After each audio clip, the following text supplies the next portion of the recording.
Ranking terrain. So there's 6 pieces of terrain in Pirate CSG. This is super subjective. Made a post at Pirates Ben about it. Just want to make a quick video.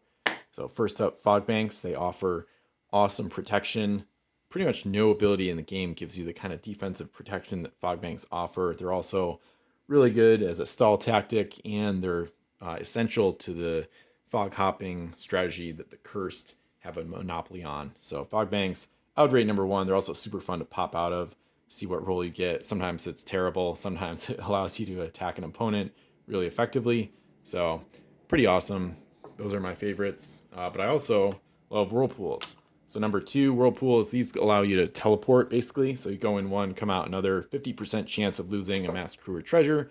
And these are really awesome because they eliminate the importance of speed sometimes, and they're also really effective to use sometimes with extra action strategies like sack, same action twice, extra action, things like that. So these ones are pretty wild for getting around the board quickly, and also for launching potentially surprise attacks on an enemy. And you can check out Calypso from the Caribbean set for some really, really wild tactics and some of my favorite fleets that I've ever made. And then we've got Reefs. So this is probably the best looking terrain in my opinion. They did a really good job with the artwork on it. And these are worse for big ships. So basically go over it. If you'll roll lower than the number of masts you had when the ship was constructed, lose a mast equal to the difference. So in a 10 master, you're guaranteed to lose at least 4 masts because you can't roll higher than a 6. And if you roll a 1, you lose 9 masts. And then you can get a shipwreck if the difference is bigger than how many masts you have left.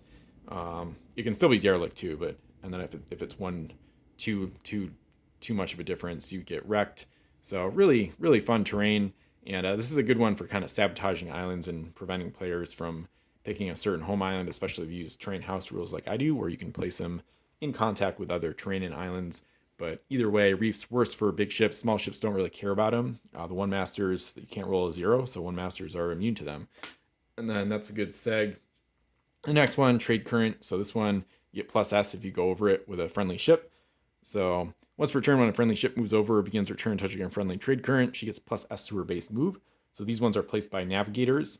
And you can also place them with a couple, at least one specific UT lost. And so they're pretty good.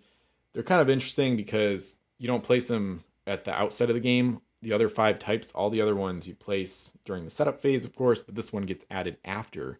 And they get a little bit annoying if you place a ton of them. If your navigators place like dozens of trade currents in a game, it kind of clutters the board, and it gets kind of confusing. And also, if multiple players are placing them, you got to differentiate who's got which trade currents because they're not friendly to everybody. It's just for the specific fleet that placed them. So there's some cons associated with trade currents, which is why I put them below Reefs. But either way, still a nice speed boost and an interesting addition to the game. They only came out in Savage Shores, so they're a little bit harder to get because they weren't in a ton of sets like most of the other types of terrain, like Reefs and Fogs and Sargassos. Pretty much everybody has a ton of those usually, but these ones are a little harder to get a hold of. Usually a proxy is to use an upside down Spanish main white island because that doesn't have any terrain on the backside of it. But anyway, so trade currents, pretty cool. Then we get into the last 2, which I don't like quite as much. Sargasso Sea. So these are worse for small ships, kind of the opposite of Reefs. So big ships, don't worry about them as much. Basically, if you roll higher than the number of masts, you can get stuck, and then you got to roll masts plus a die roll has to be higher than 6 to get out.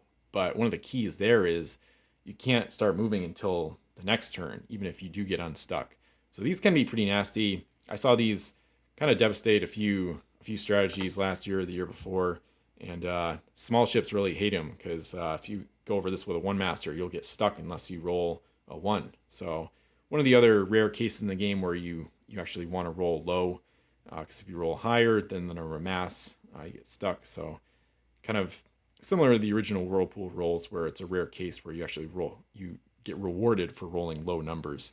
So anyway, and then for example, a 5 master is almost immune to this. Unless you roll a 6, you won't get stuck. So kind of a little bit boring. I feel like these are usually avoided quite a lot, and they don't usually affect gameplay too much. And Reefs usually come to play a little bit more because at least they can play a role in the sabotage element of the endgame rules, where if you got 1 ship left in play and you know you're ahead on gold, you can just reef your ship, try to make a shipwreck, and and then end the game from there. But Sargasso Sea, you can get stuck forever in a Sargasso Sea, but it's usually less likely to happen in an end game situation, at least in my experience with the game of playing it many times over the years. So Sargasso Sea is kind of usually avoided and usually don't have a big impact, which is another reason I like to have the house rule where you can string them together and create like huge chunks of terrain and big chains, and also let them touch islands too.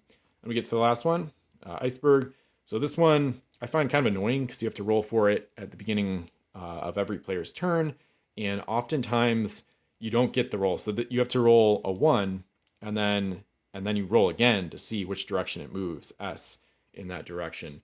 So a lot of times you don't get the number on the iceberg to actually move them, which is why when I use icebergs, I usually try to make it a point of using them where I do like one of each 1 through 6, or sometimes 2 of each of 1 through 6. So then each turn, at least one iceberg is moving no matter what. Because sometimes when you do like a multiplayer game and one person puts in like 1 iceberg or 2 icebergs, it's just kind of annoying because it's hard to remember to roll for icebergs every turn. So sometimes it kind of leads to like a tiny asterisk on games where it's like, oh, well, if that iceberg has hit your ship, but everybody's forgetting to roll all the time. And then even when they do roll, a lot of times it just doesn't end up with a number that moves the 1 or 2 icebergs in play. So for icebergs, I recommend either just avoiding using them or use at least 1 of each number 1 through 6 in a game is a good way to guarantee that, your beginning of turn rolls will actually do something, even if the icebergs don't hit ships. I also recommend other house rules with them where they can combine with other icebergs to create like a mega berg. And also, it's kind of annoying that they stop on islands when they hit islands, so I kind of recommend just ignoring that rule for a little bit more fun, allow them to move after they've touched islands. So that was ranking terrain. I would love to know what you think of these in the comments. Feel free to rank your own terrain rankings 1 through 6. I would love to hear your thoughts on it. I think it'd be interesting to get some debate going. Feel free to check out the links in the description below. Thanks for watching. Comment, like, subscribe, and I'll see you in more Pirates videos.